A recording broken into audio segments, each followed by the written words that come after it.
What's up mga bro? Mayong buntag sa inyong tanan diha. For today's video mga bro, aton aning hinahinayan og ayos ang kulungan sa baboy diri. Tirahon na nako ni bro. So nakapalit na ko og bakal, mga tubular 2x2. Kagahapon unta ko mag-start aning trabaho pero run out man ko diri sa lugar nila misis. So morning tubular nga akong gamiton bro, 2x2 mo ni akong pang puste nako. Tapos ang akong pang sipar lens, pero dili to sipar lens bro ha, tubular lang to, 1 in 1/2 mo to akong gamiton. Tapos mo ni akong mga tools bro,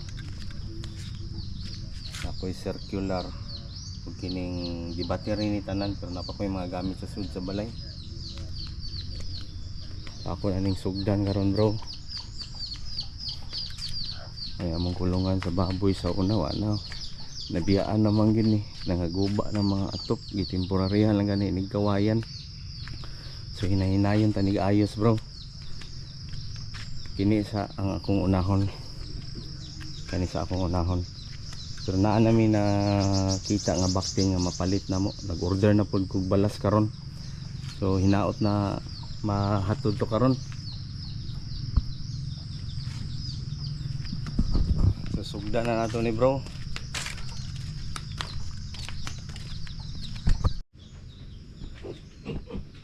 Yo, what's up guys? Update lang ko mga bro. Nakapalit na mig tulo ka baktin. Tara, duha ka lalaki, isa ka babae. Tapos ang didi sa babae is 14 kabok. Tag 3,000 ang isa. Palit na mo diri bro. Jo arang-arang na siguro ni nga price siguro ni. For starting lang. Sorry, pero noon pa ni dire temporary lang sa ni sila dire karon. Laan sa namo sila palabig pakaon kay basing maigit. Oh, tulog na, busog na. Busog na ang tulo. So mao po ni update sa isa ka kulungan bro nga akong gi prepare. Ako nang gi tubular, mao ni ang poste. So pwede na ni ugma. Gahi na siguro ni. Kusang gipagahi isa kadlaw. Ano isa ka pusti. Matama gini. Ugma pwede na ni, basta may lang panahon.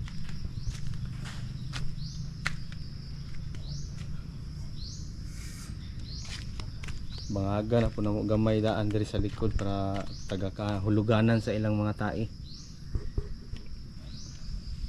So mo sa ni akong update karon bro. Ako nang gisiminto tong mga kana na yung mga buak. Diri gi-repair sa ako daan. Para tama-tama mo gahi ni mga 3 days. Kung magi pang siminto nga mga buak-buak dati. Siya kana na repair. Para inig sulod nila piti na, sugod na sila diri bro. Tama, matupan ako ni kana pod mga 3 days na pagahion kay para gahi gid. Dali-dali mga buak ug ungado nila, ilang daruhon silang simod. So mo lang sa ni akong update karon bro. Next time na pod, like and share lang mo bro kung ganahan mo sa akong video. Yo, what's up guys? Guys, update lang ko sa akong trabaho na kulungan sa among baboy. Ano ni ang sitwasyon mga bro. So nag-welding na ko bro, para taudan na nako nig atop inig mahuman na ni bro.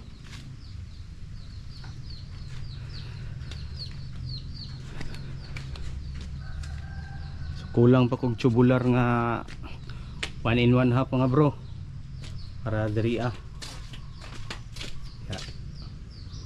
Kulang kog isa, tapos pwede ko na ni taudan og atok mga bro.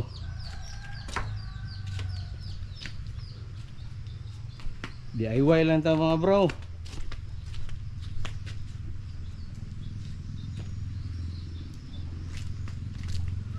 So ako rin nag welding ani bro.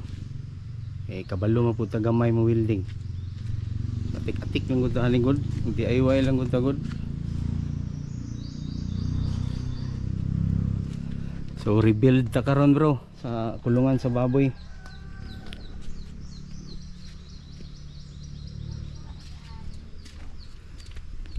Ang gamit nako nga tubular bro 2x2 o 1 in 1 half nga tubular. Wala na akong gamit bro. Tapos ang mga sin nga akong gamiton yero, ang mga daan lang. Putol-putulon ko lang ni kay ang uban ani mga baga manggod pero karaan na. Pananag mga buslot ato lang ning kanon. Ayos-ayuson ning uban mga sin diri. Kani. Mga yero, tabas-tabason lang nato ni kay sayang man pud. Para dili kita dako og expenses sa atong kulungan mga bro kay balo na ka ang gasto. Tiyagaan lang sa nato ni ron bro mga sin nga kuandaan may taod na ko ani para masudlan ani. Matama ni gahi ng mga siminto ani nga katong mga mga nangadaot kung gi siminto kagahapon. Si mga bro, mao lang na akong update sa akong gitrabaho nga kulungan sa baboy mga bro. Mao ni among mga kulungan sa una dugay na ni. So since 2007 ana bro nya repair baboy na pod nya pag maguba repair na pod. Mao ni ron resulta ni.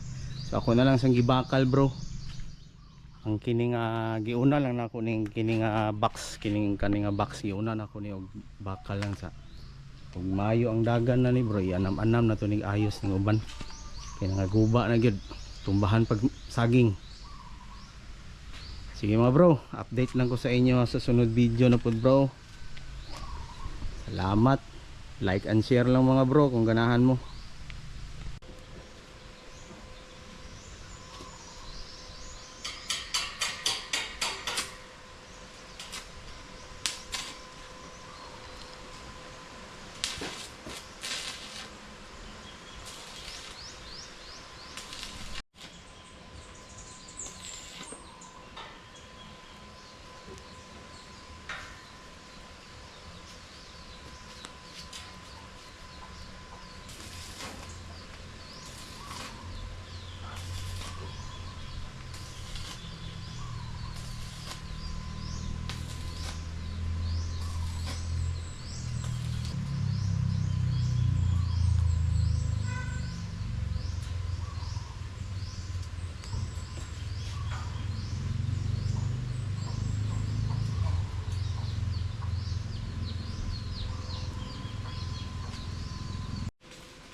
Hey guys, good morning. Dagom kayong panahon guys. Murag kaulan no, naaday bagyong Inday. So diri sa among lugar guys, pertig yung dagom umah. Dagom kayo. So bisitahon nato ni atong mga tulo ka piglets. Musta na mo mga pre? Musta na mo ha? So mentag na ulian na ning isa guys kay suka-suka ra ba ning hapon. Kasi organize pagkaon. Good morning. Good morning mga bro.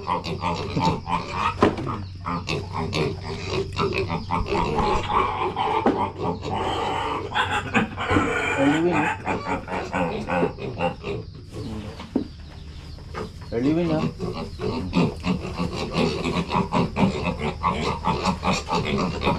Sao na mo?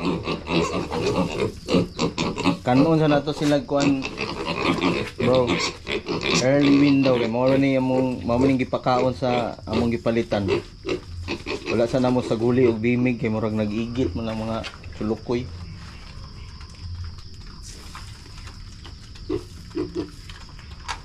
Ay nag-igit, wala day nag-igit bro, nagkuan day. Nag suka ang isa ba kining babae.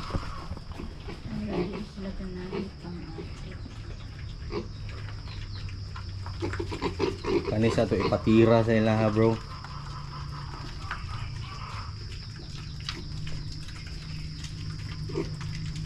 So dag-on jud diri sa among lugar karon mga bro. Murag kaulan nun kay naday bagyong Inday super typhoon.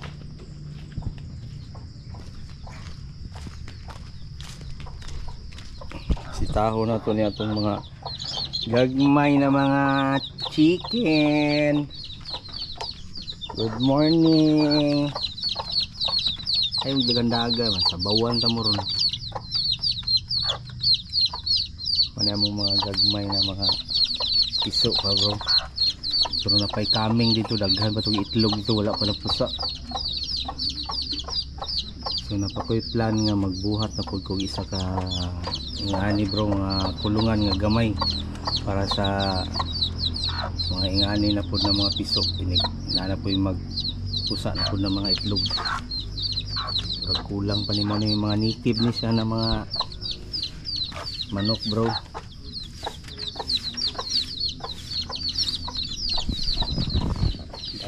Kayo ron dito amping ta sa kuan asa dapit mo tugpa ng bagyo diri sa Pilipinas.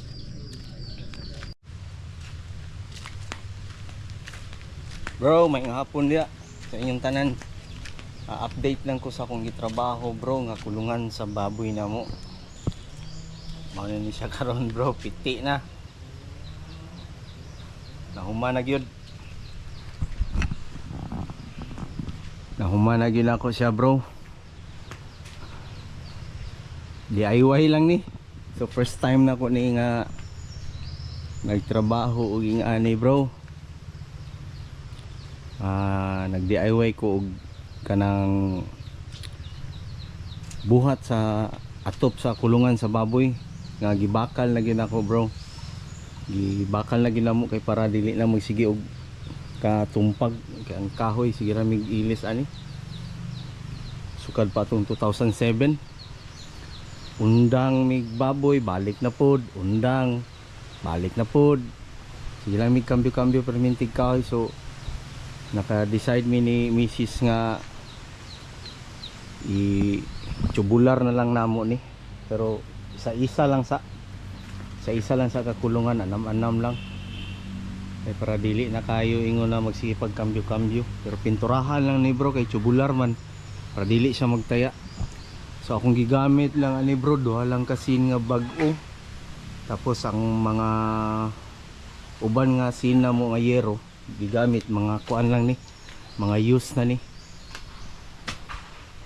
Amo lang ning nagtipid lang sa mi karon bro kay bago pang balik. Tapos daghan pa gani ning mga buslot gani bro, mga bangag-bangag. So amo pa ning tabunan og bulkasil. Tagaan na lang sa ni og gamit lang sa kay murag okay pa man pod, mga original man ning asin katuning mga baga bro. Sayang man. Di ka mahadlok tamakan ba kay dili gid siya mabuslot. So amo lang sa ning gamit lang sa namo ni kay tagaan lang sa ning mga buslot ani, tabunan lang sa ning bulkasil. So mo na ning update karon bro, hapit na ni masudlan. mag-disinfect sa ako ani bago gyud ni pasudlan og baboy. Siguro kaning tulo diri sa pikas kana i-transfer na sila diri sa mga humanan ni disinfect. Ma-sprayhan na ni siya. Pwede na ni pasudlan bro. So nagkabit ko dai ko kuan, nagbutang ko dai ko daan og imna nilag tubig diri. So diha buhatan po na ako na diha og kanang galon nga masudlan og tubig para murag reservoir nila. So mo ni update sa akong gitrabaho bro. Kaning tulo ka baktin transfer ni diri. Tapos kini na pud ang reparon ang mga flooring ani kay may mga buslot-buslot. So simintohon na pud ni siya. Ang isa ka duha ka room nga kulungan bro, guba na. Natumbahan nag mga saging. Namoy mga saging diri ila misis good. Nga gitanom mga kardaba. So mapuslan man pud, makakaon man pud ta. So mo lang sa niya akong update mga bro. Diri sa atong gamay na babuyan nga bago patang balik. Ang last na kong sulod diri na mga baboy bro 2024. So naigo lagi mig swine. So ni medyo ni tagam sa ami, ni pahuway sa ami. Pero kadto that time mga bro, kuanto kanang dili jud kami ang nag-atiman sa baboy. Nagkuan lang mi diri, nagsuhol lang mi nya. Namang gud mi sa Davao gud nagpuyo. Di gid pareha tong sa una gid diri nga kuan kami gyud nag-atiman. So, daghang salamat sa inyo mga bro. Update lang ko sunod sa next na pud natong buhaton diri ah. Salamat mga bro. Like and share lang og ganahan mo sa video.